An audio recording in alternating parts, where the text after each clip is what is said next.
အားလုံးပဲမင်္ဂလာပါဆရာမဒီနေ့ပါပြောပြချင်တယ်လဲဆိုလို့ရှိရင်ဆရာမ2019နိုဝင်ဘာပေါ့နော်ဆရာမမွေးနေ့ကိုအကြောင်းပြုပြီးတော့ဆရာမအဋိဌံကပ်ပြားလေးတွေလုပ်ပြီးတော့အခမဲ့ပေါ့နော်မေတ္တာနဲ့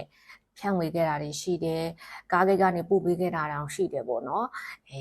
အဲ့ဒီအဋိဌံကျင့်စဉ်ကသူကအရဟံနဲ့ပတိစိတ်တာပေါ့နော်အဲ့ဒီရဲ့ကပ်ပြားလေးမှာဖျားစီတီပုံဆရာမစီရင်ပူဇော်ပြီးတော့ပေါ့နော်45ခုအရဟံရှိတယ်အဲ့တော့45ရဲ့အဋိဌံဝင်ရတာပေါ့နော်ဆရာမကတော့သူများတွေမလုံနိုင်ပါဆိုလို့ပေါ့ပေါ့ပါပါလေးနဲ့လုပ်လို့ရအောင်ဆိုပြီးတော့6ဘတ်ဆက်ရမယ်တနေ့ကိုအချိန်နိုင်အတိအကျမလို့ဘူးတနေ့တစ်ခါ6ဘတ်ပြည့်အောင်ဆက်ရမယ်45ရက်ပြင်ရပြီအဲ့လိုမျိုးပဲဆရာမပြောခဲ့တာပေါ့နော်ပိုလုံနိုင်တဲ့သူတွေကြတော့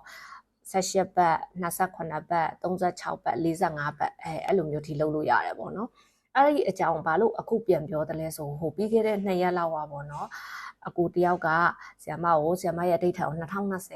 2019ကလေးကလုပ်ခဲ့တာလို့လာပြောပြတဲ့အတွက်ကြောင့်အဲ့ဒီကိစ္စနဲ့ပတ်သက်ပြီးတော့လဲပေါ့နော်ထပ်ပြီးတော့ဝင်ချင်လို့ထပ်ပြီးတော့ပြောပြပေးပါဆိုလို့ဆရာမရဲ့ကိုတွေ့ဖြစ်ရလေးနဲ့ပတ်သက်ပြီးတော့လဲပြောပြမယ်နော်ဆရာမလည်းလူဆိုတဲ့အခါကျတော့လောကရရဲ့ရိုက်ခတ်မှုတွေကြုံခဲ့ရမှုတာရှိတယ်အဲ့လိုအချိန်တုန်းကဆိုလို့ရှိရင်ဆရာမလက်ထက်မှာစိုက်ကာခ900ပေးဖို့တောင်မရှိတဲ့ဘဝမျိုးပေါ့နော်အဲ့လိုအခြေအနေမျိုးကနေပြီးတော့မှ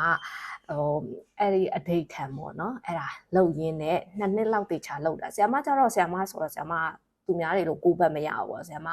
အများကြီးလုပ်ရတာပေါ့နော်အဲ့တော့လုံနိုင်သမျှများတာလို့ခဏဝင်ပူတောင်းကောင်းနေတယ်အဲ့ဒါဘာကောင်းတယ်လဲဆိုလို့ရှိရင်နံပါတ်1လူတန်းစေနေနိုင်လာမယ်ချမ်းသာနေနိုင်လာမယ်ပေါ့နော်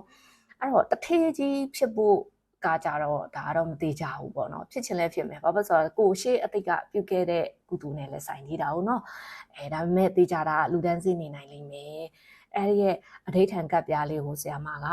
အရင် post အဟောင်းလေးနဲ့တွဲပြီးတော့ဒီ post မှာတင်ထားပေးမယ်နော်အဲ့ဒါဝင်ပြီးတော့ဖတ်ကြည့်ပါ Facebook page မှာဆရာမ2019မှာတင်ခဲ့တာပေါ့နော်ဆရာမဘွားအဲ့လိုပြောင်းလဲလာတာအဲ့ဒီအရဟံကြောင့်မှာ